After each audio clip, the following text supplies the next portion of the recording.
you guys recently came from a tour in the UK, the Kerrang tour, opening up for Good Charlotte, and you guys were openers with For You're Strong. Tell me how that went, and what was your overall reaction to it? It went significantly differently than any other tour we've done over there. I think I've said before, it wasn't like a natural progression from other Wonder Years tours over there. It was like an outlier, because instead of playing to Wonder Years fans, we were playing to like a few scattered Wonder Years fans that were willing to pay the ticket price for that show, and then like 3,000 Good Charlotte fans. And so the goal every night is turn 3,000 Good Charlotte fans into 3,000 Wonder Years fans and get them excited for the show, and I feel like we did it. I would go out every night and sign autographs and take pictures and hang out with everybody, and you know, I was a Good Charlotte fan when I was their age, so, and now I think if I wasn't me, I'd be a Wonder Years fan, so I'm hoping that them being Good Charlotte fans at their age turn into Wonder Years fans at, that analogy really broke down. Well, no, it's sort of like I don't want to call it a reversion, but it's like stepping back to what Good Charlotte originally was type thing. They were cool as all hell, showing me pictures of their kids and hanging out. The drummer played on You Were the Quarry by Morrissey, did a bunch of Morrissey tours. Like, yeah, they're awesome. They're used to Tech for MXPX. It's all of the reviews and magazines were saying, you know, like Wonder Years go off like powder keg and shit like that, which is, you know, we're airborne 70% of a set. Like we try to come out and explode and play with the passion we would play with if we were in a basement full of sweaty kids or we were on a stage in front of 3,500. So it was the coolest. So yeah, let's talk about your next full length. Do you feel any pressure from what the Upsides received? You'd received a ton of accolades, especially from alternative press. I mean, it's one of the most anticipated albums.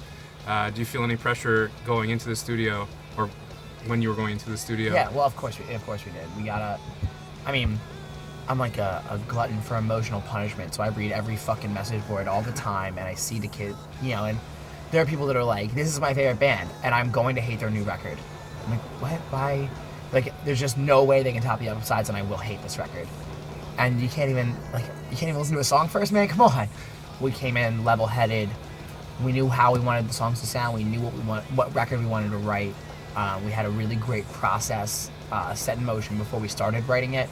Everything was really organized. It really helped with my, you know, neuroses. What's the word for that? Neurosis. My general neurosis and anxiety in writing. You miss her? I miss her. You're not silent yet. Get over it.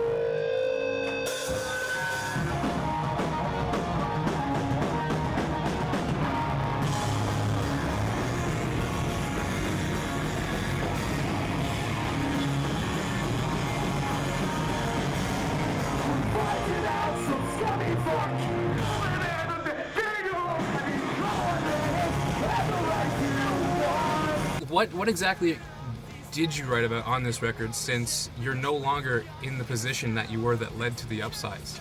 That was the interesting predicament for the whole thing, because the thing that I think has drawn people to our band heavily has been that we're at the same time really honest and really relatable. We're kind of similar to the people that listen to the band. Like, we're the same people that we write music for. Because of that, it's easy to connect to us. While I still feel like, you know, mentally we're still the same people, we're in a different position in life now.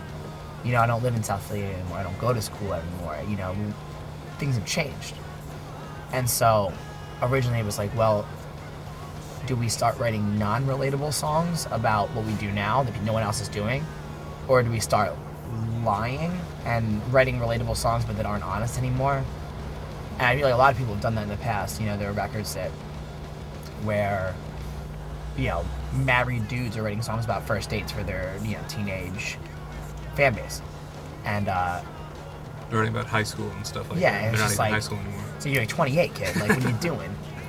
But I understand where they're coming from, and I respect the decision they made, and you know, the songs have always been great, you know, from a lot of those bands and a lot of those records, but as a fan of the music, I was always a little disappointed by it. And so it struck me that I had to find a way to write lyrics that were relatable and honest and weren't the Upsides. And so this record, more than the Upsides, is a concept record. The Upsides, I think, has been called a concept album, but when we were writing it, it was not intended to be one. Mm-hmm. This is intended as a concept record. And I'm not going to get too far into it, but generally, kind of the overarching easy way to say it is that it's a record about home.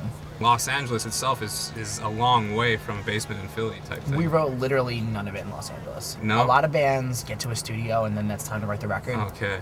We had every note of every song in place before we went into record a single thing. Okay. We wrote it in a basement in the Philly suburbs. It was slightly bigger this time. Instead of being swelteringly hot, it was freezing cold because we wrote it in November. The process was pretty similar as far as where we wrote the record. We wrote it in our hometown, though, instead of writing it in the city, which is, you know, we grew up in the suburbs, we moved to the city like a lot of kids do, and then, you know, once Upsides came out and we started touring full-time, living in the city didn't make sense anymore because why pay rent when I'm only home 10 days out of every 3 months? So for most of last year, we slept on couches and, you know, crashed in people's places and did whatever we needed to do. And then finally this year, Josh and I started living at our friend Richie's house back in our hometown. So, you know, we were able to get back home and write the record where, you know, we were writing it about the town that influenced the record. And we went in with a great producer. Steve Evans did the record, and he's done, you know, Saves the Day, and he's done Every Time I Die, he's done Dillinger Escape Plan, and Lifetime, and Alistair, and he made it sound unbelievable. And I listen to the final product every goddamn day. Like, I don't know if it's self-indulgent or anything, but like every day I'm listening to music and I'll be like, oh, this new Bayside record's fucking great, and this Childish Gambino record is fantastic, and I'm gonna turn ours on. So I love it, and I think people are gonna love it. Everyone I've shown so far has been really, really excited about it. So I don't know if that's because they're our friends and they're supposed to be excited about it, or if they really genuinely like it, but they seem to, and I think that people will. So.